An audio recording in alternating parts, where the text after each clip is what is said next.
up? So today actually I'm on the street and I'll be asking a very, very sensitive question. You know, dating back to some months ago or even years ago, there have been cases of one chance robbery in Lagos. I'm talking about last week. We heard about kidnapping going on at Lekki, Ikoyi Link Bridge, also close to Admiralty Way. You know, but then the Commissioner of Police, Hakeem Odumosu, brought to our notice that these occurrences were not actually kidnappers, but it was one chance robbery people. And you can agree with me that a lot of people have been victims of this particular predicament happening to most of us in Nigeria, most of us here in Lagos, actually. So now, one chance robbery in Lagos has been one thing that has actually been occurring over and over again, and it has put a lot of people in different kind of situations they don't want to be, losing their money, losing their properties and all of that, and that is not something that is actually cool. So I'm on the streets today and I'll be asking Nigerians, what are the signs for we to look out for in spotting this one chance boss in Lagos, and also what are the surviving skills one can actually adapt or one can actually use to be able to escape this particular predicament. Some buses, like one chance buses, you have one guy in the first seat, one guy in the second seat, and one guy on the third seat. So these are the things you need to watch out for. When you see like guys in the bus and they separated themselves like in those seats, please don't enter. And another thing is people should not be taking bus very late at night. I urge them to take cab. Though most cabs are not safe these days, but I urge them to take cab.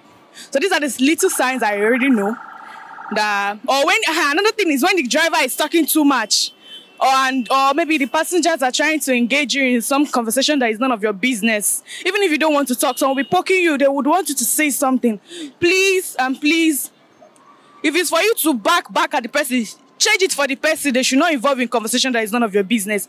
If I'm going out, any bus, if you just see some odd people inside, or maybe the bus is already filled, maybe you might just say, let's wait for the next bus. That people are not much like that. And sometimes if you see only guys inside the bus, sometimes it's odd because most of these things, maybe you won't really see a lady inside joining them to do one chance. That is it. Some of those signs, basically those youths or those group of persons where they indulge in that act, really do it for daytime, anything night, when they know, say the road, the legs busy, less securities. So sometimes when you want to enter bus, like public transport, you have to actually look, like you have to actually know persons where they inside, like no, because you must definitely see a body language. There's always a communication between the presupposed conductor and the driver. So their body language will tell you, and predominantly in a male, you don't always get inside this bus. To avoid any bus that has too many, let me say more than 3 men in it, or a taxi. When you try to board a vehicle and you see the kind of people that are in that vehicle, if you have the feeling that you're not sure of these people on that vehicle, then don't board it. So for myself, I look out for the kind of people. I normally board commercial bus, but if I don't get to do that, I can board Uber or Taxify or something. But if I'm to board, let's say personal cars or vehicle, I have to look out for the driver, look out for other passengers that are inside. If it occurs to me that no, I shouldn't board, then I won't board. Before you board a bus or you enter any keke, you must check the kind of people inside. You must, first of all, don't enter before you look. You stay outside while you monitor the faces inside. Then it's what your conscience tells you that you now make your decision whether to enter or to look for another. Those small doctors, all those small mini bus, that's what they use now to rob. To enter those big bus, don't enter mini small doctor again, because I don't know whether they use sham or anything to rob people. They just get into the bus, just from here to here, they will rob you, collect everything, collect money, everything. You will not see anything again. But I don't know the sign to know. Okay. I don't know any sign to know.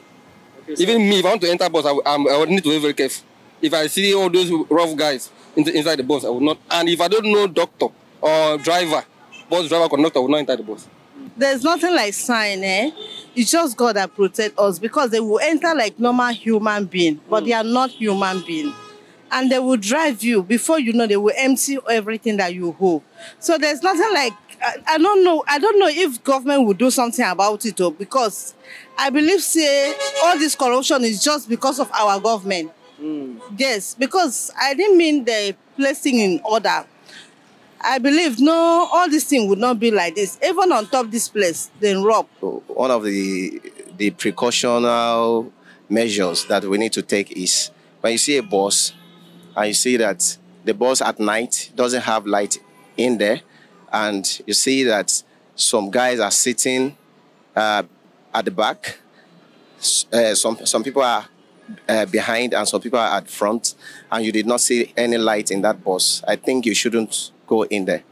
So then 2 is if the bus doesn't have a plate number, I think you shouldn't go in there. If you are going out in the morning, before you enter any cocoa, you have to look out for the number. We have what to call route number and normal number, which is government or state number. If you could not find any of those stuff, sometimes you find ordinary number without route number, do not enter. Sure, you understand? Yeah. Then secondly, those long buses, for instance, those long buses, it depends on who is inside. If your spirit say move, you move. If your spirit say don't move, you don't move. Mostly early in the morning and night. What I think is that before you board the bus, first of all, you look inside and around the bus to be very, very sure that the place is clean and there is nothing fishy around. And again, those who are boarding the bus with you. Because as there's a particular way you see people inside the bus, as in they won't look like the normal usual people. You should know people, as in you should know people who should look like people. I don't know if you understand. Yeah, like passengers. Yeah, like passengers. So you should be very, very careful to look at those inside the bus and look around the bus to make sure that there is nothing fishy in there. All right, so what surviving skills can you actually recommend for people out there to adapt when they find themselves in this kind of situation? Okay, what can I say?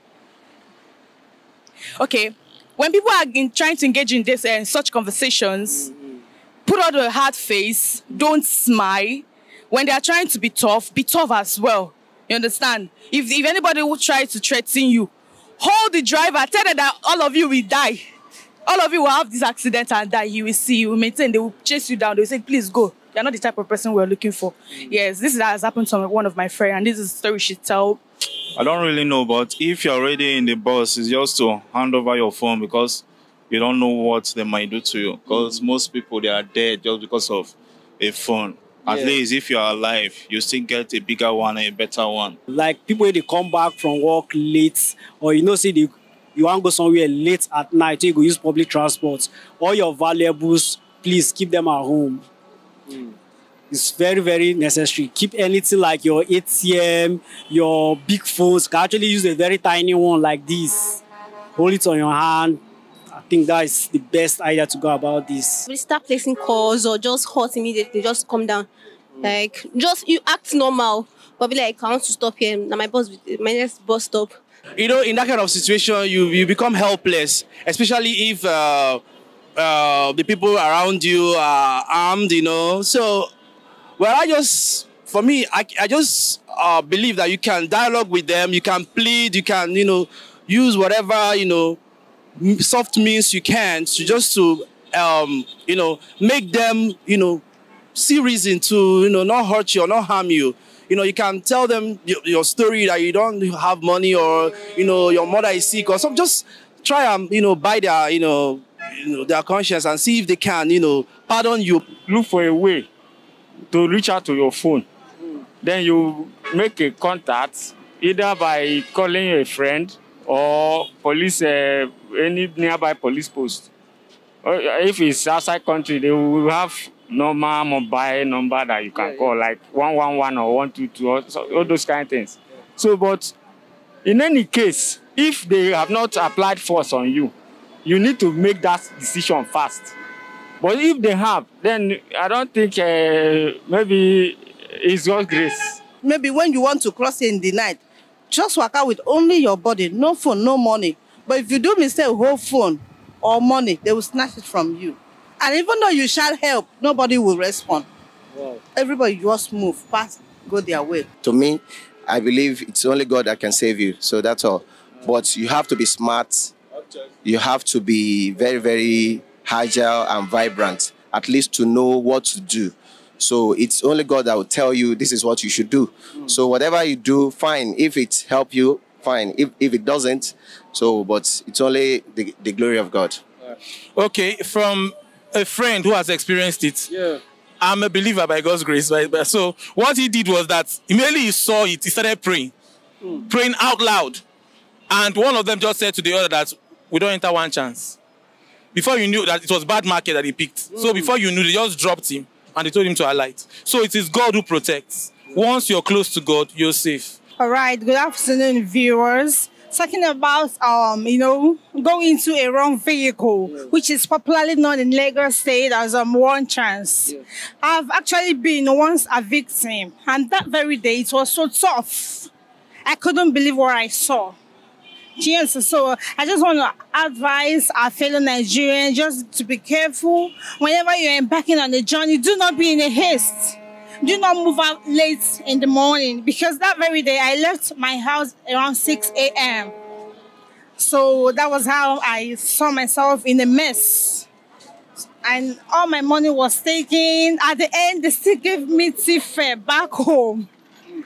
I was so, shivering, and I was just praying that God, oh my God, just come to my aid, because I've never ever experienced such in Lagos. I've been hearing about it. But that very day, it was so healthy. It was, a difficult experience to embark on. So, fellow Nigerians, if you're embarking on a journey, just ensure you be watchful.